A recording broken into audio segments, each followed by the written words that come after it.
Welcome to Part 7 of Murderous Lies. Visit brooksaudiobooks.com for an awesome collection of unique, full-length audiobooks. And be sure to subscribe to be notified when new books are released. Chapter 25. Quentin explains his methods. Thursday, May 20, 9 p.m. That evening, after enjoying a Turkish bath and dinner, Leighton, looking grim and worn, and Quentin, all charm and ease, sat with me in the alcove of the Stuyvesant Club's lounge.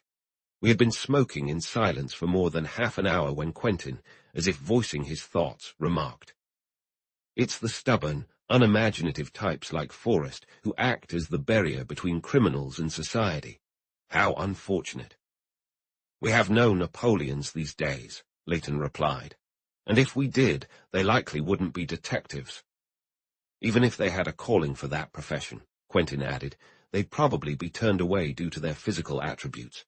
As I gather, your police are selected based on their height and weight. They must meet certain standards as if the only crimes they face are riots and gang disputes. Bulk, what an American ideal. Whether in art, architecture, lavish meals, or detectives, quite an amusing notion." "Well, at any rate, Forrest is a generous soul," Leighton said diplomatically.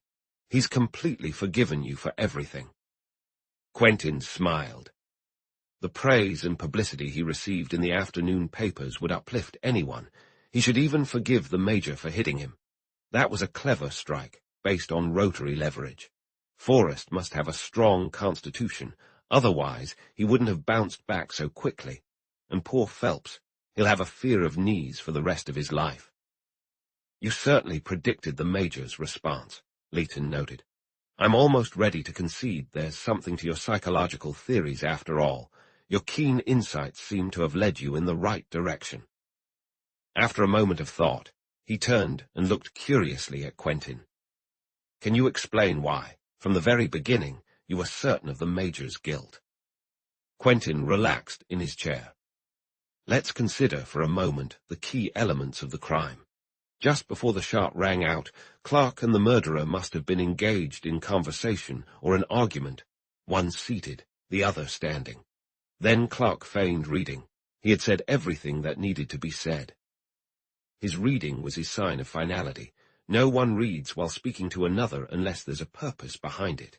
The murderer, recognizing the hopelessness of his situation and ready to confront it with resolve, drew a gun, aimed it at Clark's temple, and pulled the trigger.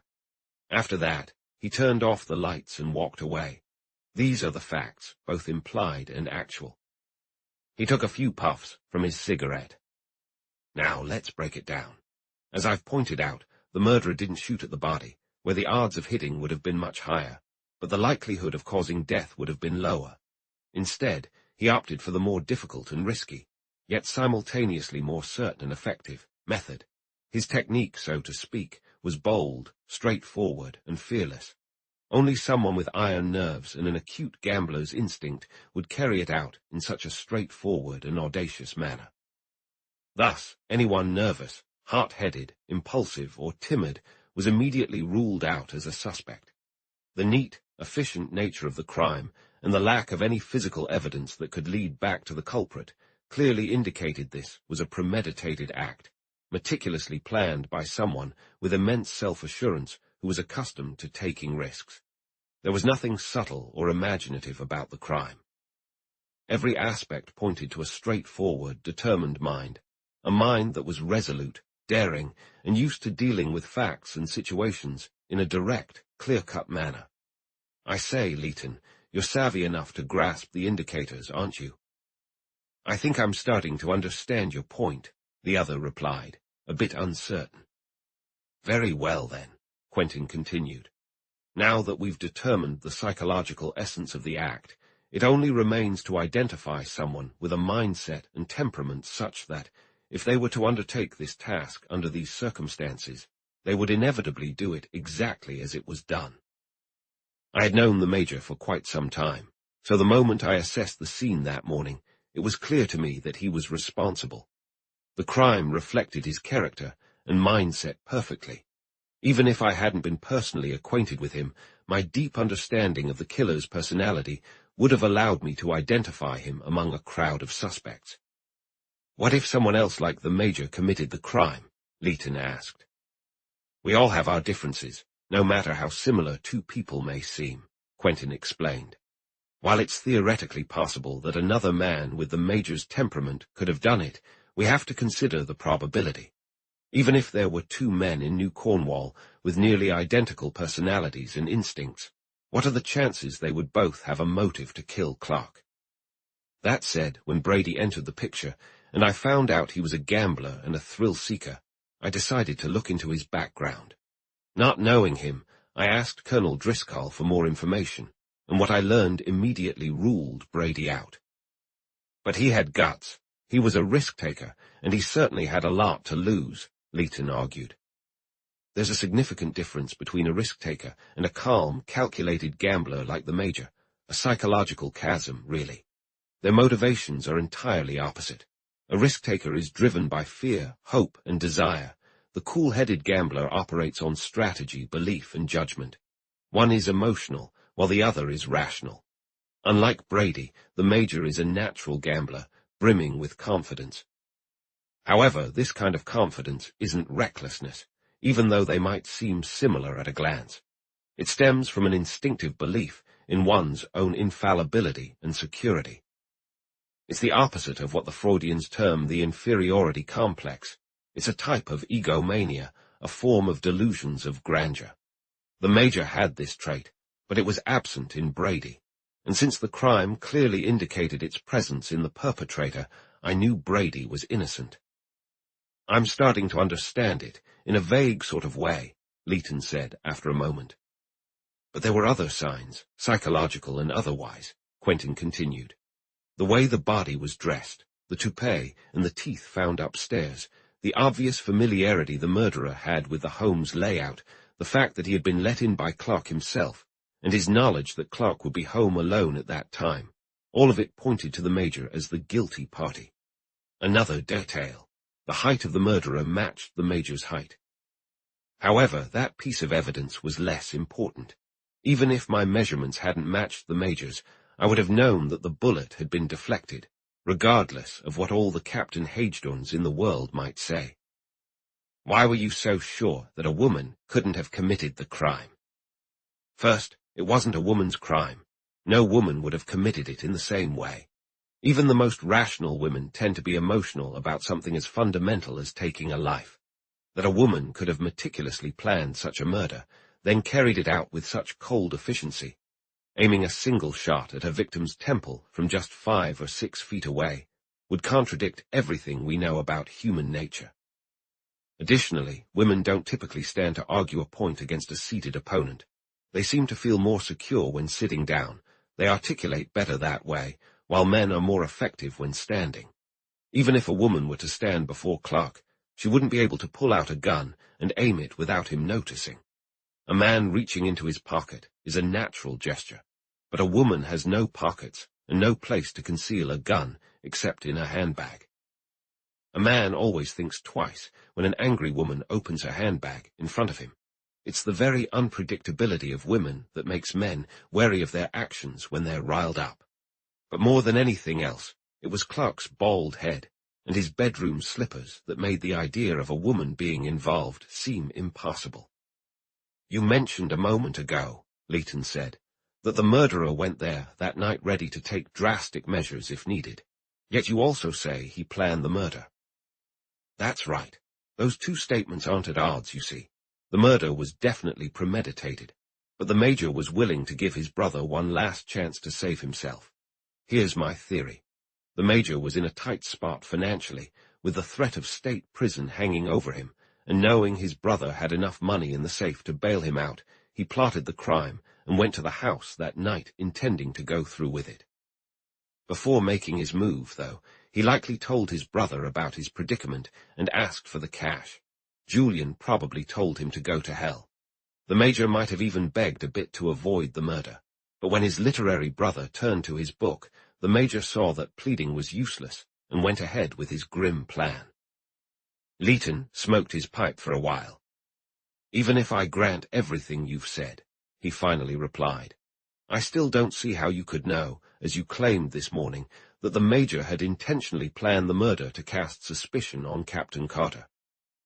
Just as a sculptor, who understands the principles of shape and design, can accurately recreate any missing part of a statue," Quentin explained, "so too can a psychologist who understands human nature identify any missing element in a person's actions. I should mention, by the way, that all the fuss about the missing arms of the Aphrodite of Milos, the Milo Venus, as you might call her, is pure nonsense. Any skilled artist familiar with aesthetic principles could restore the arms exactly as they were originally. Restorations are all about context," he explained.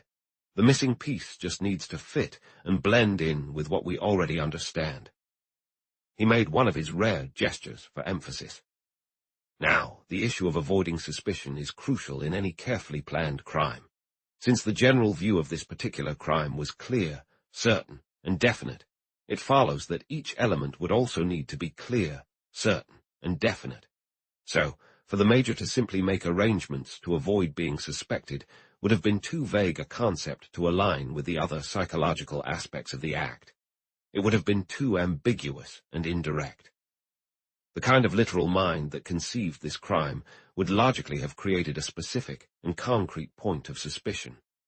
Therefore, when the material evidence started to accumulate against the captain, and the Major became increasingly fervent in his defense of him, I realized he had been set up as the fall guy. Initially, I suspected the Major of having chosen Miss St. Clair as the target. However, when I found out that her gloves and handbag at Clark's were merely coincidental, and remembered that the Major had pointed us to Brady as a source regarding the captain's threat, I understood that her involvement as a potential murderer was unplanned. A little while later, Leighton got up and stretched. "Well, Quentin," he said, "your work is done. Mine is just beginning, and I need some rest." Before the week was out, Major Anthony Clark was indicted for the murder of his brother. As you recall, his trial before Judge Rudolph Hansacker garnered nationwide attention. The Associated Press sent out daily columns to its affiliates, and for weeks, the front pages of newspapers across the country were filled with sensational reports of the proceedings. The way the district attorney's office secured a conviction after a fierce battle. How, due to the circumstantial nature of the evidence, the jury ruled it was second-degree murder. And how, following a retrial in the Court of Appeals, Anthony Clark ultimately received a sentence of 20 years to life. These details are all a matter of public record. Leighton did not personally take on the role of public prosecutor. As a lifelong friend of the defendant, he found himself in a challenging position, and no one criticized his decision to assign the case to Chief Assistant District Attorney Sullivan. Major Clark surrounded himself with an impressive team of lawyers, a rarity in our criminal courts. Both Blashfield and Bauer were part of the defense, Blashfield acting in the capacity of an English solicitor, while Bauer served as the advocate. They utilized every legal strategy available, but the sheer weight of evidence against their client was overwhelming. Once Leighton had come to believe in the Major's guilt, he conducted a thorough investigation of the brothers' financial dealings, uncovering a far more dire situation than Stitt's initial report had suggested. The firm's securities had been systematically misappropriated for personal investments, while Julian Clark had managed to protect himself and profit significantly. The Major had nearly lost everything due to his own investments. Leighton was able to demonstrate that the Major's only chance to recover the stolen securities and avoid criminal charges hinged on his brother's sudden death. The trial also revealed that on the day of the murder, the Major had made clear promises that could only be fulfilled if he gained access to his brother's safe. These promises involved specific amounts of money held by Julian, and in one case, he even pledged a security already committed, a move that would have exposed his intentions had his brother survived. Miss Bauer proved to be a knowledgeable and strategic witness for the prosecution. Her knowledge of the situation at the Clark & Clark offices greatly bolstered the case against the Major. Mrs. Platts also recounted overhearing heated arguments between the brothers. She mentioned that less than 2 weeks before the murder, The Major, after failing to borrow $50,000 from Julian, had threatened him, saying, "If it ever comes down to your skin or mine, it won't be mine that pays the price." Theodore Montagu, who, according to the elevator boy's account from the Chatham Arms, had come back at 2:30 on the night of the murder, testified that as his taxi pulled up in front of the apartment building, the headlights illuminated a man standing in a tradesman's entrance across the street who resembled Major Clark. This testimony may not have carried much weight on its own, but then Brady stepped forward after the arrest, admitting he'd seen the Major crossing 6th Avenue at 46th Lane while on his way to Pietro's for a drink. He explained that at the time he hadn't thought it was important, assuming the Major was just coming home from some Broadway eatery. The Major had not seen him. Together, this testimony effectively dismantled the Major's carefully crafted alibi. Although the defense stubbornly argued that both witnesses were mistaken in their identification, the jury was clearly swayed by the evidence, especially when Assistant District Attorney Sullivan, assisted by Quentin, meticulously explained with diagrams how the Major could have left and returned that night without being noticed by the boy. It was also established that the jewels could only have been taken from the crime scene by the murderer, and Quentin and I were called as witnesses to their discovery in the Major's apartment. Quentin's demonstration of the murderer's height was presented in court, but oddly, it didn't carry much impact, as the issue was complicated by a flurry of intricate scientific objections. Captain Schmidt's identification of the pistol was the toughest challenge the defense faced. The trial dragged on for 3 weeks, filled with evidence that was quite scandalous, though at Leighton's urging, Sullivan made an effort to keep the private matters of innocent people, whose lives sadly intertwined with the case, out of the spotlight. Colonel Driscoll, however, has never forgiven Leighton for not having him called as a witness. By the final week of the trial, Miss Murielson, Claire was shining as the leading lady in a major Broadway light opera production that enjoyed a successful run for nearly 2 years. She later married her gallant Captain Carter, and they seem completely happy together. Brady remains married and is as sophisticated as ever. He makes regular trips to New Cornwall, even in the absence of his dear old Julian, and I have spotted him spending time with Mrs. Banning from time to time. I must admit, I will always have a fondness for that woman. Brady managed to gather the $10,000, how, I cannot say, and retrieved her jewels. Thankfully, their ownership was never revealed during the trial, which was a relief. On the evening the verdict was announced against the Major, Quentin, Leighton, and I were gathered at the Stuyvesant Club. We had dinner together, but not a word was exchanged about the events of the past weeks. Eventually, I noticed a wry smile gradually forming on Quentin's face. "Leighton," he drawled, "wasn't the trial just a ridiculous spectacle? The real evidence wasn't even presented. Clark was convicted solely on assumptions, presumption, implications, and inferences. God help the innocent Daniel who unwittingly stumbles into a den of legal sharks." To my surprise, Leighton nodded seriously in agreement. "Yes," he said, "but if Sullivan had tried to secure a conviction based on your so-called psychological theories, he would have been deemed insane." "Undoubtedly," sighed Quentin. "You legal experts would have little to do if you approached your work with any intelligence." "Theoretically," Leighton replied after a moment, "your theories are quite straightforward. However, I fear I've dealt with tangible facts for too long to abandon them for psychology and art." "However," he said with a light-hearted air, "if my legal evidence ever lets me down in the future, may I count on you for help?" "I'm always at your service, my friend, you know that," Quentin replied. "Though, if I were to guess, it's when your evidence is pointing you straight to your target that you'll need me the most, wouldn't you say?" Though meant as a friendly jest, the comment turned out to be oddly prophetic. The end.